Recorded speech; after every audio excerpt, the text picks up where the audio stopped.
Hello viewers, আশা করি আপনারা সবাই ভালো আছেন। তো আজকে যে ভিডিওটি নিয়ে চলে এসেছি, আজকের ভিডিওতে আমরা আলোচনা করব কবুতরকে পোষ মানাবেন কিভাবে বা কবুতরকে বাড়ি চেনাবেন কিভাবে।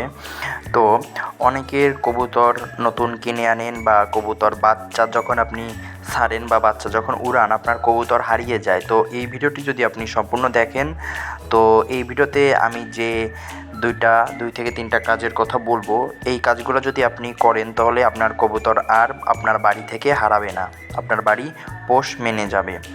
তো ভিউয়ার্স, প্রথমত যদি আপনি অ্যাডাল্ট বড় কবুতর এনে থাকেন সেক্ষেত্রে কবুতরের পর কাটতে হবে। তো কিভাবে কবুতরের পর কাটতে হবে, কয়টা পর রেখে কয়টা পর কাটতে হবে, আমার চ্যানেলে ভিডিও আছে, অবশ্যই আপনারা ভিডিওটা দেখে নেবেন। তো ভিডিওতে বিস্তারিত আলোচনা করা বা ভিডিওতে সম্পূর্ণ বলা আছে যে কীভাবে কী করতে হবে। তো আপনারা পর কাটবেন, পর কাটার পরে কবুতরকে জোড়া দেবেন বা আপনার বাসায় রেখে দেবেন। তো পর কাটার পরে পরটা বড় হতে হতে যতদিন সময় লাগবে বা কিছুদিন পরে আপনারা পরটা টেনে উঠাই দিবেন যাতে নতুন পরগুলো তাড়াতাড়ি দ্রুত চলে আসে।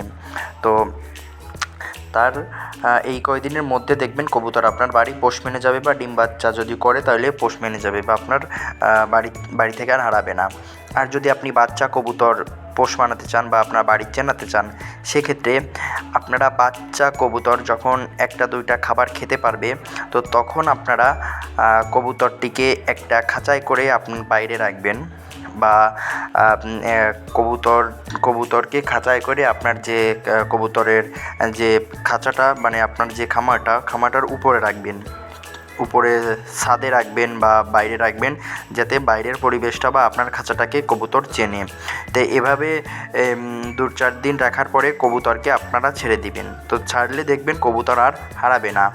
তো এই যে 2টা পদ্ধতি বললাম, তাছাড়া আপনারা কবুতরের পরে টেপ বেঁধেও কবুতরকে ছেড়ে কবুতরকে বাড়ি চেনাতে পারেন। তো এই যে 3টা কাজ বললাম, এই 3টা কাজ যদি আপনারা করেন তাহলে আপনার কবুতর আর কখনোই হারাবে না। আজকের ভিডিওটি এই পর্যন্তই। পরবর্তীতে আমরা আরও একটি নতুন ভিডিও নিয়ে চলে আসবো পিয়াল টেডি লফটের পক্ষ থেকে।